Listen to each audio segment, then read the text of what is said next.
welcome to Countdown to RSAC 2024, where I have none other than AJ Nash, who is the Distinguished Fellow of Intelligence at ZeroFox.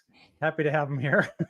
we had a few minutes to break that down a little bit here, so I had some fun with that.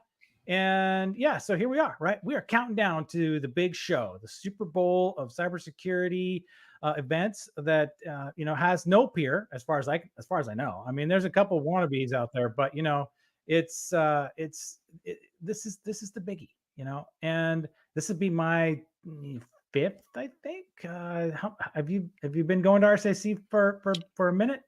Yeah, I don't know how many it is now. What year is it? It's 24 now. Oh, I suppose I've been going to 6 or 7 of them, somewhere in there. I suppose It's been a while now. Yeah. Okay. All right. So we've been around the block a couple times. So I'm old. seen a few things. Seen a few things. So Suzanne Gurman, who was here yesterday, has been to 17 RSACs. Oh no, I don't have that. No, I was in the government too long for that. Oh, that's right. You mentioned that. Okay, so a few things I want to spend some time on, right? Because AJ, like I mostly been talking. Well, I think pretty much exclusively talking to marketers, right? And you don't really fit into that mold, right? Nope. And so I want to break that down a little bit for my audience, who's here, because there's a lot of folks who I talk to constantly who are creators, right? Who are making podcasts. A good friend of mine, Britta Newley, she's a podcaster. And, I know Peter Wheeler was actually here. He's doing a lot of podcasts. Kerry Gard, a good friend of mine. We're all sort of, Danny Wolf will be on, George Kamid's coming. So a lot of folks. Well, I'd like to meet Danny Wolf, by the way. Just a quick shout out there, Danny Wolf, if you're listening, DM me. I'd really like to meet Danny Wolf. So you told me that the Cybersecurity Marketing Society party on May 5th is on your calendar, right? It is. That's what you said. Yep, it is. And she's going to be there. Well, so I could introduce you guys. Oh my! There you go. Yeah, I'd appreciate it. Yeah, I'm a big fan, actually. It would be my pleasure. So Danny and I. So Danny gets a ton of credit. So and she's going to be on the show May 1st, but it is. I love Danny so much because she really challenged me in a podcast that she did with Kerry Gard a couple of years ago to say, like, look, if you're interested and you have an idea, you need to join the conversation. You need to get into it. And I don't know, it's one of those things where people can say those kinds of things and this kind of goes in one ear and out the other. And for whatever reason, in that moment, I got it. Like, it got into me. And so she gets full credit for that inspiration. And It was really from there that I decided, okay, I'm going to start doing this stuff. And so have now about 100 and something live shows under my belt. And, That's awesome. I play around with different formats, different types of shows. Some are, I wear the Infuse hat because it's about infused topics, things that are near and dear to my employer's heart. And sometimes I don't. I got a hat that's got flames on it, right? And it's more of a personal thing. So different kinds of shows, different kinds of just like what works in these contexts. So sure, man, we got some ground to cover. All right. So you've been to RSAC. What, let's just kind of back up a minute. What is your role sort of in the cybersecurity world and like, what is this Distinguished Fellow of Intelligence? What does that mean? Like just for the outsider, what are they? That's a good question. That's a good question. What is my role in the cybersecurity community? I think that's others get to decide that one usually, but so yeah, I'm the VP of Intelligence and the Distinguished Fellow. So VP and Distinguished Fellow of Intelligence, depending on how you want to look at it. It's a super long title. And Distinguished Fellows, a lot of companies have them. It means different things depending on where you are, I guess. I know some organizations have Distinguished Fellows and they get a separate budget and they go out and they just chase projects, basically. I don't have that. That's not really how my role is defined. When I joined the company, originally the reason I was brought in is I'm an Intel guy. I did 19 years in the intelligence community. I've been out of the intelligence community for about 8 years, and I generally build programs, help people build programs, mature their programs, work towards intelligence-driven security. And in the case of ZeroFox, the company had purchased a couple of companies over the last couple of years and was doing a lot of really good work, but it seemed a bit fractured. And so I was asked to come in and stitch that all together as the VP of Intel. And that. Let me take a quick time out. I want to back up just a quick sec because I'm going to have some folks in my audience who are super outsiders. So when you say working in the intelligence community, right? When I relate to that, just as like a non-cybersecurity guy, Sure. I'm thinking like CIA, Central Intelligence Agency. All right. So related to things that we see on TV. Sure. Where are you in like, and Snowden, NSA, okay, that kind of thing? Yeah. Like where are you relative to that action? Yeah, I was at NSA. So right. I was in the Air Force for 9.5 years. I was in defense contracting for 9.5 years. Almost all that time was spent at Fort Meade, which is the home of NSA and US Cyber Command. So when we're talking intelligence, we mean like spies and stuff. We mean the U.S. intelligence community. Yeah, there's 17 agencies in the community. NSA happens to be one of them. CIA is another one. We have a great rivalry. I have a good friend of several who are CIA. They're the second best agency. And then it moves on from there. DIA and DHS and all those other agencies. So yeah, one of those groups, right? Traditional intelligence. We survived our timeout. Right. Yeah, so we're fine. No. All right. So counterterrorism, that kind of stuff. Now we know what intel is. Okay, got it. Yeah. So now now we're back to ZeroFox. You've got fractured communities. Okay. Right. So we're stitching this together. I was the company already had incredible talent. That wasn't an issue. It was just getting things stitched together. So that's what I was brought in to do. And I worked on that with some incredible people. About a year through that whole project to reorganize and to restructure and to unify and to really get all the people pulling in the same direction on the rope or rowing the boat the same way, whatever you want to use as your metaphor there. Sure. But at the same time, I'd already been doing a lot of these other things, public speaking and mentoring and teaching and consulting and all this other stuff. And, published, writing some things, right. I can't write a book. Apparently I've had 2 contracts and haven't been able to fulfill either of them, but I can do short, form writing. So, magazine articles and blogs, all that stuff, and podcasts and webinars and all these things. Right. And I kept doing those. So this thought leadership, role, I guess. And as we matured as an organization, as a team, I wasn't necessarily needed to keep stitching things together. We had really good leaders. So I transitioned away from operationally leading the Intel team. I still work with them and I'm there. I'm a supporting element. They can ask me questions or consult or whatever they need.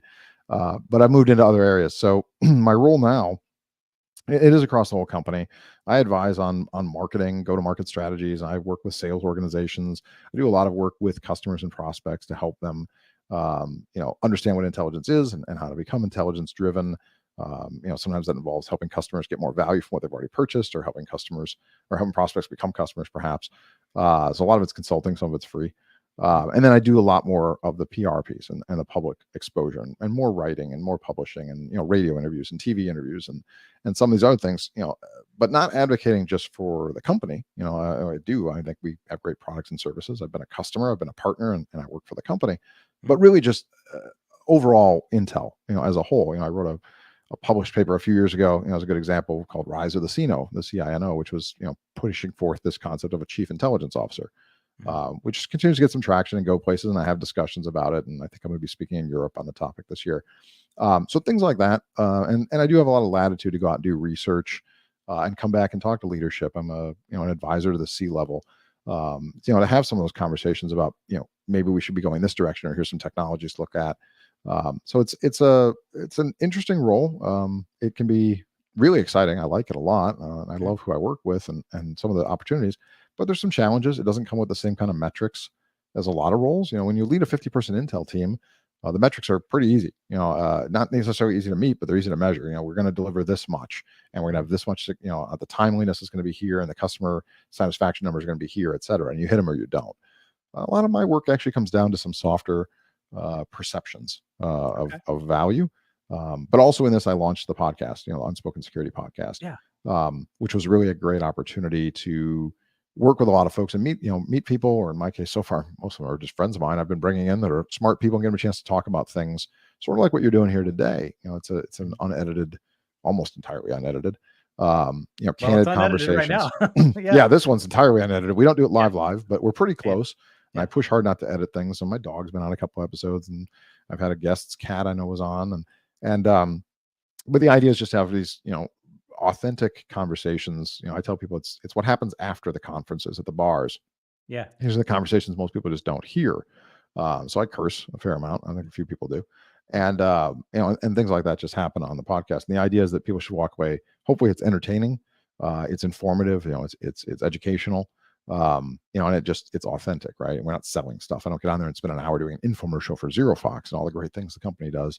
And neither does anybody else that's coming on. Some of the things we talk about, company also happens to do, But that's not the point. The point is to have discussions about what challenges are we facing in the world and how are we going to meet those, and to be able to have those authentic, pieces. And that's some of the latitude I get in the role I'm in. Cool. All right. Awesome. I thank you for that. That's Sure. really helpful. I do want to take a second here and say hello to Clark Barron, as well as to Santiago Hawley, who I'm guessing maybe. Oh, Santiago's here. He's just here to spy on me. Okay. That guy. All right. So that guy's here. That guy's here to spy. We just this week announced that B-Sides, for those who are familiar with the B-Sides conferences nationally, I'm in Minnesota, in the Twin Cities area, and B-Sides Twin Cities, B-Sides MSP shut down a few years ago, went dormant. Don't know the details. COVID probably had something to do with it. And so we just announced this week we're relaunching B-Sides Twin Cities. Santiago's the new president of B-Sides Twin Cities, and I'm the vice president.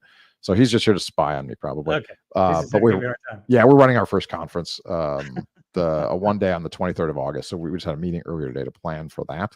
Okay. So he's probably just going to heckle from the audience if I had to guess. Smart guy though. He's still here. So he hasn't left yet. Yeah, see, he's heckling. You can tell it's coming. Watch for the chat. Throw the tomatoes. So and then Clark. Clark has got doing a lot of work too. In the GDM space around cybersecurity. He's got a lot of experience there. So has really come on strong and is very opinionated and love kind of his take on all things marketing and cybersecurity right now. So thanks for coming out, guys. Really appreciate it. So, all right. So we covered a couple of these things. Now I want to talk about, because you aren't the sort of classic go-to-market guy, right? It's, when I talk to sellers and marketers and all, I kind of get that. So talk to me a little bit about, again, I want to reference Suzanne Gurman from yesterday, who she was talking about, hey, there's this huge need for professionals to enter into the cybersecurity, workforce, as it were. So what's your take on that? Like, is that a real number? There's 400,000 or whatever bodies we need to do this stuff, or is that made up? I mean, what's real from your vantage point? That's a good question. I don't know where those numbers come from, first of all. So it's hard to say whether they're real or not. I see different numbers every year. The gap goes up, et cetera. And I don't know what data they're using. I've never encountered an organization that felt like they had too many people. To clarify, I've never encountered an organization where the people doing the work on the ground felt like they had too many people. I've encountered many organizations where the C-level felt they had too many people. But those are differences between, do we have too many people to do the work, or do we have too many people because we don't want to pay them to do the work? So I think we've seen a lot of contraction. We've seen layoffs, right? We're short, 300,000 people have lost their jobs in this, in this community, in this industry over the last 2 years, something like that. So to say that we don't have enough talent is probably flawed. I mean, there's 300,000 people lost their jobs. I don't think they've all found new ones. So apparently there's a lot of good talent that was employable that suddenly hasn't been. But I think my perception is the gap is, how many people should we have to be truly effective? And there's a pretty big gap there. But I think we're running into some challenges with organizations that just don't want to spend money. I'm concerned about it. If I'm going to be really honest, I've spoken publicly about this, that, the only things that the C-level cares about, the only language they speak is either lower my risk or improve my profit margin. And I'm kind of modifying it now to get to the point of saying, really, the risk part they actually only care about is lower my risk of not improving my profit margin, because that's all they really care about. And that's fine. Listen, that is a capitalist society. I'm not here to throw tomatoes at the way the economy runs or whatever. That's not my point. Public companies, publicly traded companies' jobs are to make money for their shareholders, and that's it. That's the goal. That's the prospect. But from a security standpoint, it doesn't work very well. When I first moved into the private sector, I was at a bank originally, and we were really focused on security, and the goal was to make sure we weren't compromised. But the motivation was, at least the thinking was, well, if we're compromised, we're going to lose customers. People won't trust us with their money. And if they don't trust us, they will leave. And so there was a fear that you'd lose customers. And that's a pretty good motivation to be secure, because, again, if you lose customers, it's going to hurt your bottom line. I think what we're finding out is that's not happening. So there's a lot of data now that shows giant breaches, people don't leave. They should, but they don't. And every one of us, I'm sure, can admit to this. Amazon's been breached many times. Anybody stop shopping at Amazon? I haven't. The Target's been breached. Airlines have been breached. Every hotel chain's been breached. Turns out it doesn't really seem to matter. I wrote something on this not long ago, and I took just like 9 big breaches. And every one of those companies had record profits a quarter later and record annual profits a year later. So why would companies care? Yeah. Why should they continue to invest in security if you're not actually a risk? If there's not a risk that customers will leave and therefore a risk to my business that I'll lose revenue, then I guess I can start cutting security people. And what it comes down to is we're accepting that someday it'll happen. And when it does, we're just going to spend a little money on PR and a little money on marketing. And maybe we'll ramp up our security a little bit and show some changes for a while. And then we'll start starving it again because what are the odds we'll get hit again? And so I think that, in my opinion, at least, has been a big problem we've seen. One very large company that I won't mention publicly had a new CEO come in and cut like 75% of their staff. And I'm sure a whole lot of other people watched and said, oh my God, what's going to happen? It turns out the company's still in business. And all of a sudden we saw a lot of other companies starting to cut people. And they say they're doing it because, we're worried about a possible recession, which never came, which I've been saying for about a year. I'm not an economist, but even I've been saying for a year, there's no recession. There's no reason to believe it's coming. I'm not sure why they're doing this, but it's a good excuse to fire people. Well, we got to prepare for the recession. Then no recession showed up. And then it's, if people get fired, well, we got to worry about profitability. Oh, record profits. And you still fired people the next quarter anyway. It's greed. And so but there's not that counterbalance, it looks like, of the marketplace correcting. If somebody was compromised and all of us took our business elsewhere, that would change things. That would change security. But the risk right now isn't to the company. When they get compromised, it's our personal information that disappears. It's our identities that get stolen. And we're not brave enough to leave, apparently, and move someplace else and punish them for doing that. And now we've reached a point where most of us have been compromised so many times we can't count it anymore. So what's the motivation for companies to keep investing in security? And so I think the gap is real. I just don't think it's going to change.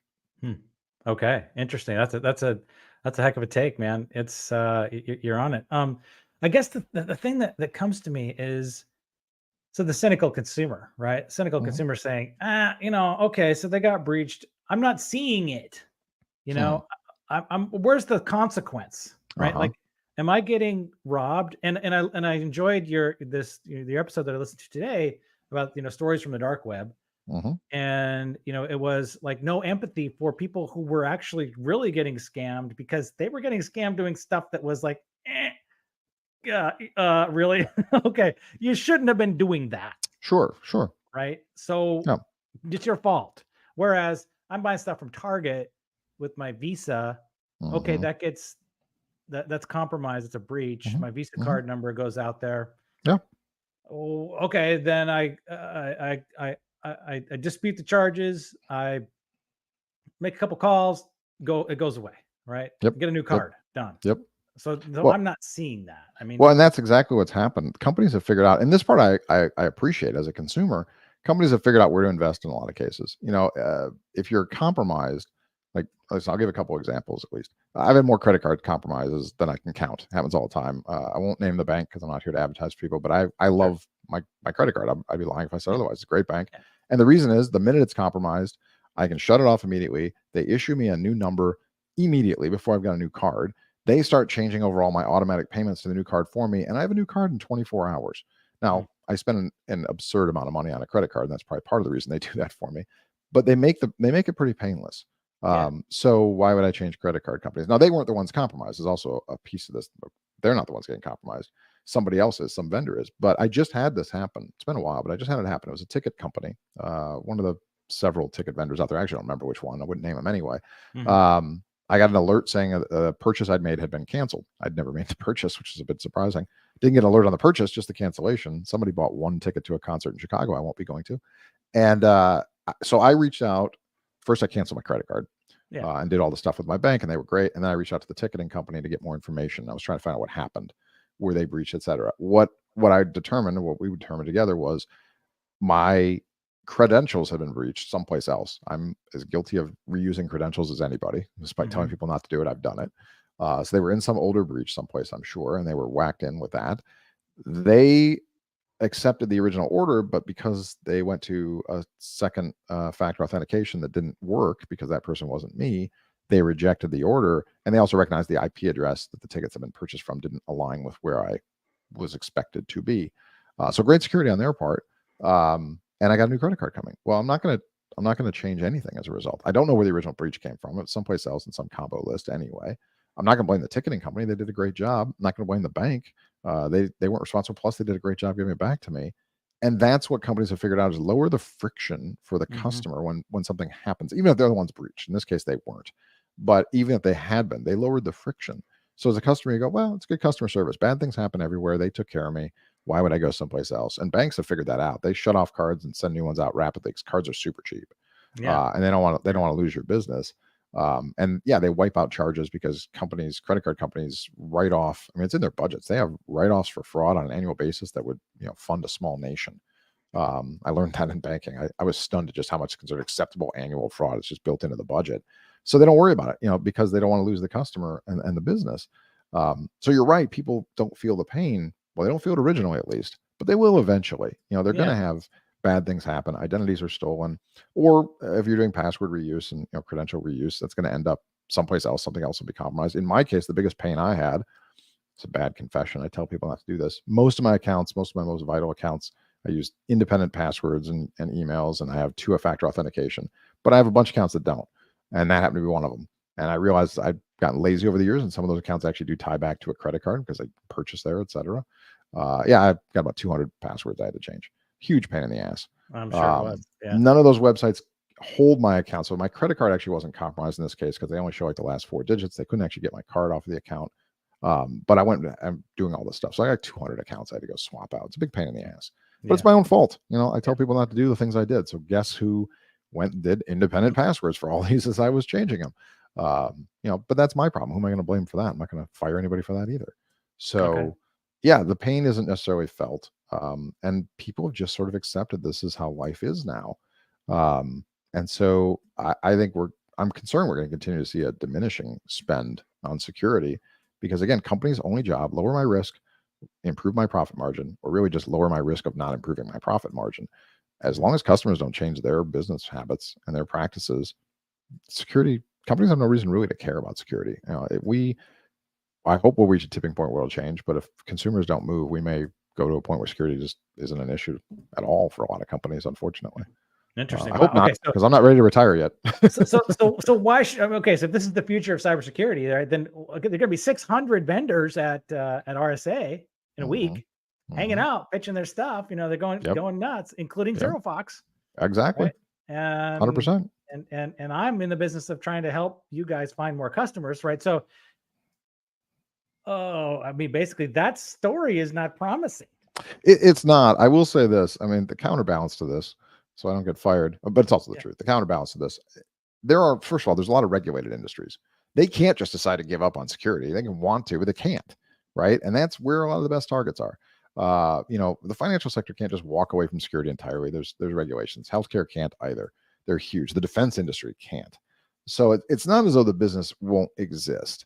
I just think we're going to be more and more dependent on repercussions. There have to be regulations in place. The government has to play a role. There have to be teeth in some of these regulations. Is another challenge. Some companies, Europe's doing a pretty good job of putting down some laws and really going after people. But there's also a real process where you can delay in the legal system. There's a huge ruling a couple of years ago, hundreds of millions of dollars against a large company that they still haven't paid. If you go back and look at these rulings, none of them have been paid. These companies continue to fight in court. Well, if you're able to fight in court long enough, you can take some money out of your coffers, put it aside, invest it, and by the time you pay, you're actually just using the interest from the money you invested to pay the fine. And that's what a lot of them are doing. They're delaying and making it go quiet, and I'm sure they're going to try to make it disappear. But there are a lot of regulated industries that have to continue this. There are certainly companies that can't afford the losses that come with it. Here's one area, forgetting about the consumer being compromised, forget about credentials, stuff like that. Ransomware is a huge problem, and that's the company's problem. You don't get to walk away from that one. If somebody ransoms you, casinos are a good example, right? The ransomwares that hit both the major casinos last year, or 2 of the major ones. One of them paid $15 million in ransom. Well, that's $15 million. That's not going anywhere. The other one chose not to, and I think they said they lost $80 million in revenue. Oof. So, there's still things you have to protect against for sure. This isn't all going to just disappear. I just think companies are getting increasingly less motivated to protect the things that consumers are going to be the victims of. But yeah, the companies themselves are still going to have to spend the money. They're still going to have to do some of these things because ransomware is a problem. If casinos can't operate, they don't print money anymore. That's a big problem. The education system, somebody just said in the chat, the school districts, education system is a big target. Now, one of the problems there is they don't have any damn money. So, we've seen systems, education systems, school districts, municipalities targeted. They're a little short on cash. So going after those school districts isn't, in my opinion, the world's best strategy. It's scary for sure. Yeah. And some of them do come up with the money. A lot of them just can't. It just makes it difficult for them. But you can also start stealing the identifications of minors. That's great for criminals. You can get off to a head start and start putting credit cards in their names and all sorts of things before they're even old enough to have them, and nobody's paying attention to their social security numbers. Right. So it's a whole nother way to take advantage. But yeah, RSA is still going to be valuable. These conferences are still valuable. There's still a lot to be done. There are things that have to be protected against. I just like to see consumers take more of an active role in taking their business elsewhere when companies are sloppy and are reckless with our information. That's a separate issue. But regulation, I think, helps us keep a lot of the industries forced to some level of security. All right. So before I drop this entirely, I want to come back full circle to the original question, which was how, if I'm a recent college grad or not, or just somebody who needs money, I'm trying to go to work and get a job, and I think cybersecurity looks cool. What's your angle? Like how does one navigate that? Where do you see an opportunity for young people or old people or any people to get involved in this industry? It's a good question. I get asked it a lot. I literally just came off of another podcast where I just had part of this discussion. There's no magic to it. I won't lie and say I've got the magic formula. The discussion I just had that I came out of, what we agreed on, and I think it's a good place to go, is you need to have a pretty wide skill set.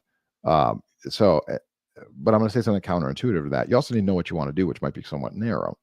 And the reason I say that is jobs are set up in such a fashion, recs, opportunities. If you set a general, very wide scoped resume to a very specific job, you're probably not going to get it. What you need to have is a lot of skills and then be able to tune your resume to each of the jobs you're applying to. So if you only know how to do one thing, unless you're one of the best in the world at it, you may have a hard time. So it'd be nice to know how to do 8 or 10 things well, not just barely, but know how to do several things well, and then you tailor the resume as though it appears that's the only thing you might do in that role, or at least secondary things are lessened, because people want to hire. They want to hire folks who can do multiple things, but they want to hire folks who are experts in the thing they need to hire them for. But it gives you more latitude, more opportunities, more places to move. I think networking is incredibly important.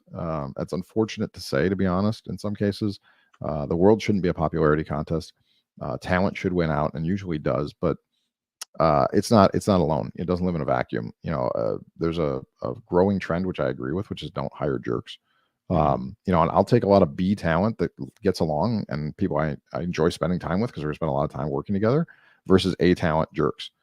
Even if you're the world's best at something, if you're really difficult to work with, I'm not gonna work with you for long. I might hire you to get something done that we can't get done any other way, but then I'm getting you out of here because you're difficult to work with. You'll poison me and everybody else in the team.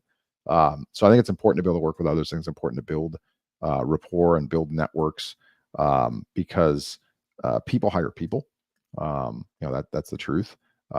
I've never hired anybody who wasn't qualified, but I've certainly sped along opportunities for people who were both qualified and people I knew, because I already know how I'm going to work with them. Well, because I know how I'm going to work with them, and I'm not saying everybody has to be cuddly and lovable. I've worked with people who I didn't love, who I wasn't going to spend a lot of free time with. I worked with people who probably hate my guts too, but you've got to be able to work with them. You've got to be able to communicate with them. You've got to be able to collaborate with them.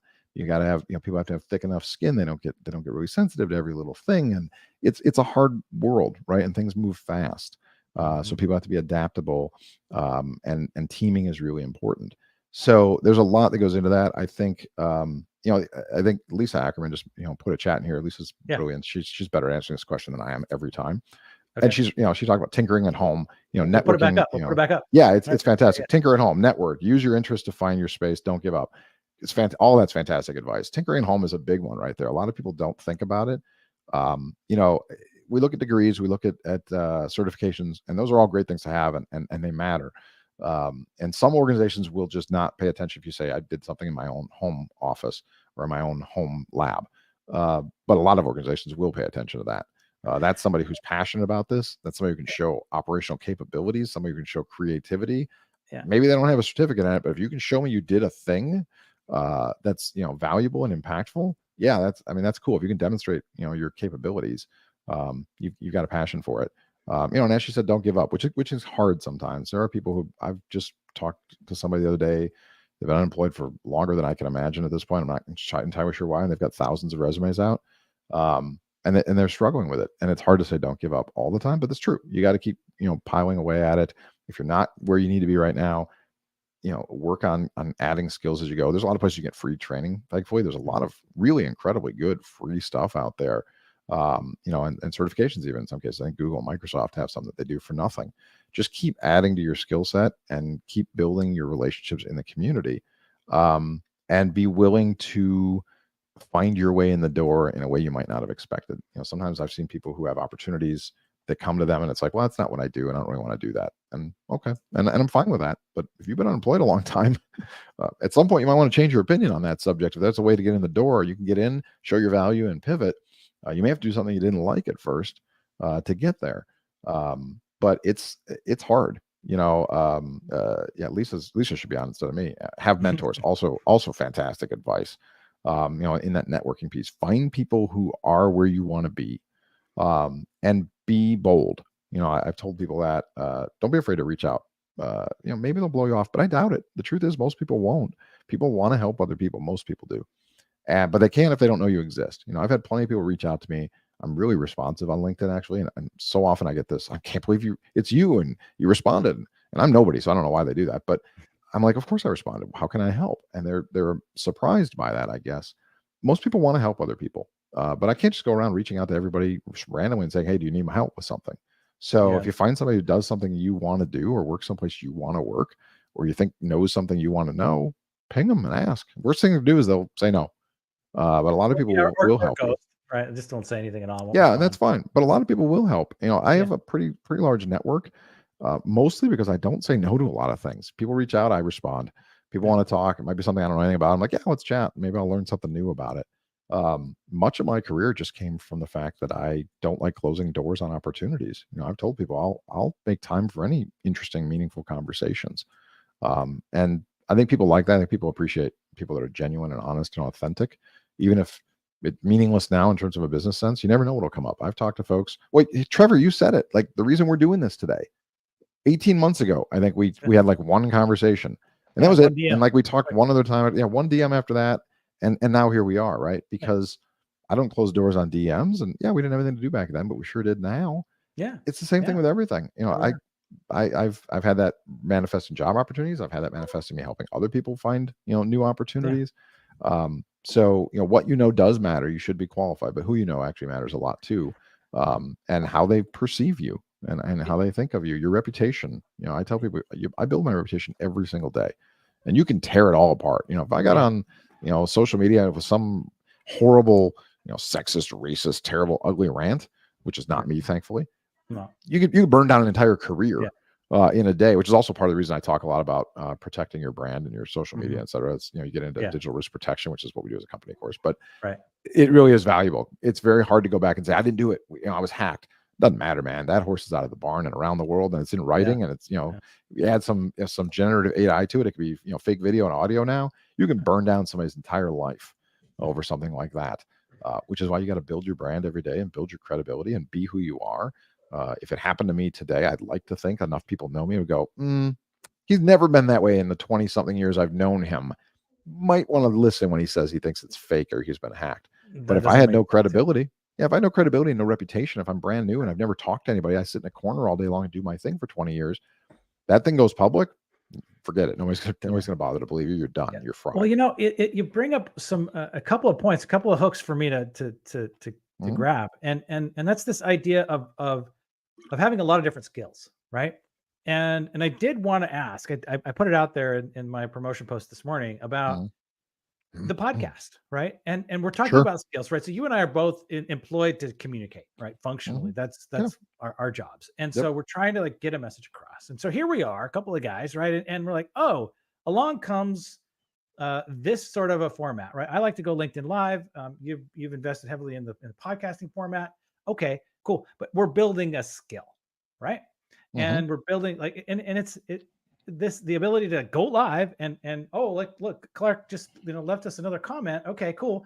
And here we are, right? Like, oh, like now we're doing this, managing inbound comments, responding to them, and trying to carry on a cogent conversation where actually some like really interesting ideas come out where, like, if you don't build your network, you could get taken down because you have no defense, right? You have no track record that will back you up. All right, very cool. So let's get into some nitty gritty, because I do have some folks in my network who may not be on right now, but who may watch this later, and I'd like to refer them as, like, what's your experience right now with the podcast? How's that going? How has it helped ZeroFox reach more customers? How has it helped educate the market and so on? Kind of what can you break down for me here in the last little bit?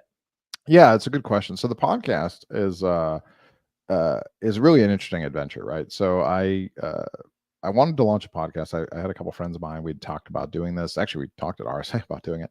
And we're sort of down this path. I had an idea for a podcast. The company didn't have one. They were kind of debating back and forth if the company wanted to launch one. And so I started on the path, and then the company said, hey, we want to launch a podcast. And so, to be honest, I said, all right, well, I've already kind of walked down this path. Here's my philosophy. Here's what I want to do. If you're good with doing this, then I'm good with moving it to the company. But if you just want like an hour-long infomercial, I'm not the guy for that. Like, it's not what I do, and it'll hurt my personal brand, and I don't believe in it. And I won't do things I don't believe in. And so they said, well, what's your idea? So I laid it all out and said, the idea is it's just going to be kind of authentic, unedited, or as unedited as possible, unscripted as possible, gritty conversations.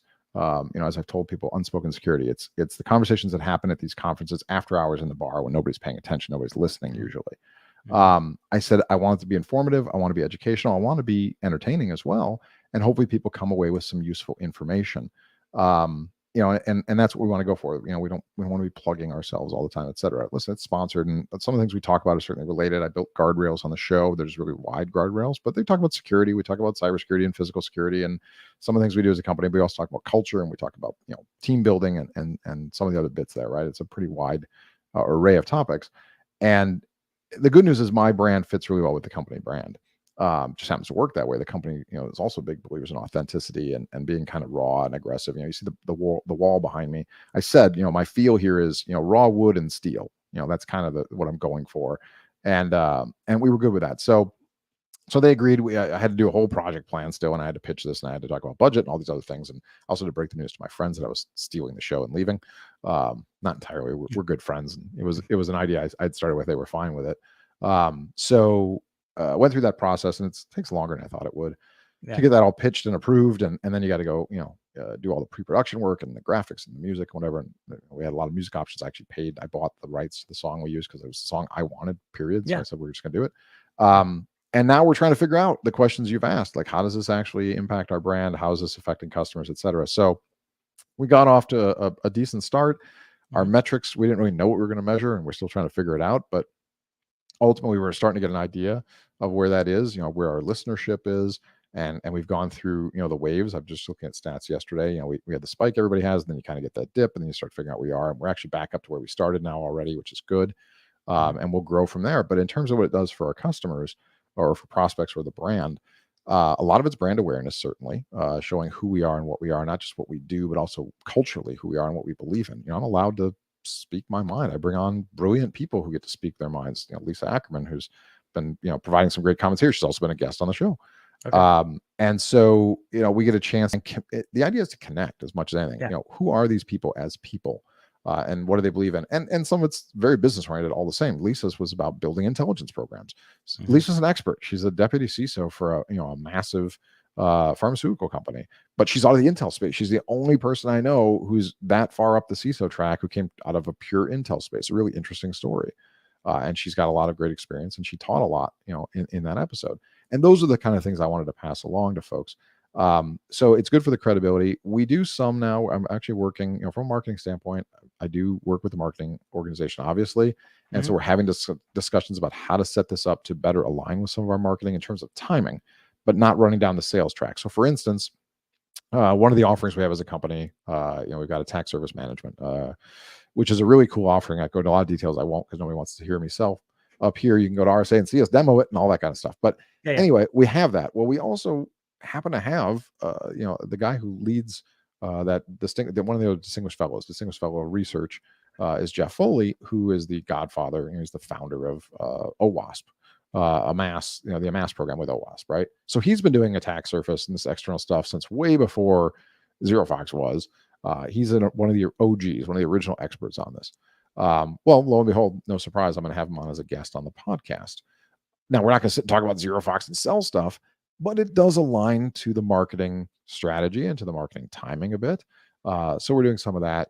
That's a chance to have some impact. So some of the topics will align with some of the things the company does and some of the timing on launches, but in a soft way. It's not meant to hit people over the head about it. It's just saying, hey, by the way, this is something that's important and matters.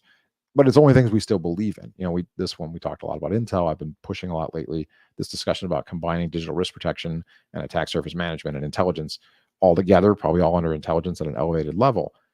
I believe in that. I've believed in it for a long time. I've wrote the CNO paper. I've talked about these things. Well, those are all things the company happens to do.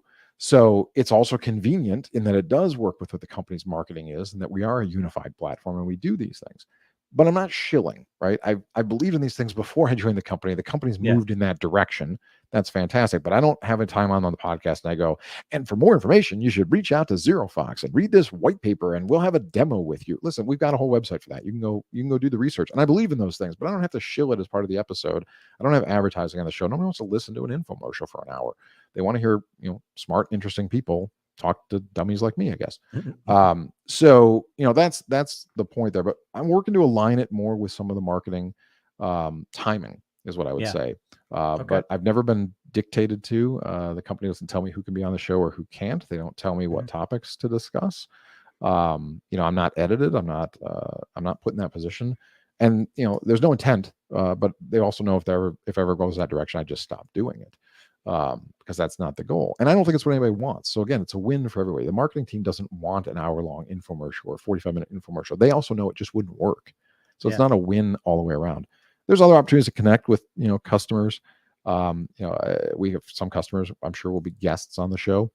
Sure. They want an opportunity to push their own or to grow their own personal brand, but there are also some brilliant, interesting people that want to give back to the community. We can do that. And that helps the company. Listen, that's a bit of a sales thing, right? For some organizations, that might be the thing that tips the scales. Well, this company also helps me get my message out or get my brand out or whatever. So there's some business component that can be tied to that. But again, it's not overt. It's just a subtle thing that may come with it.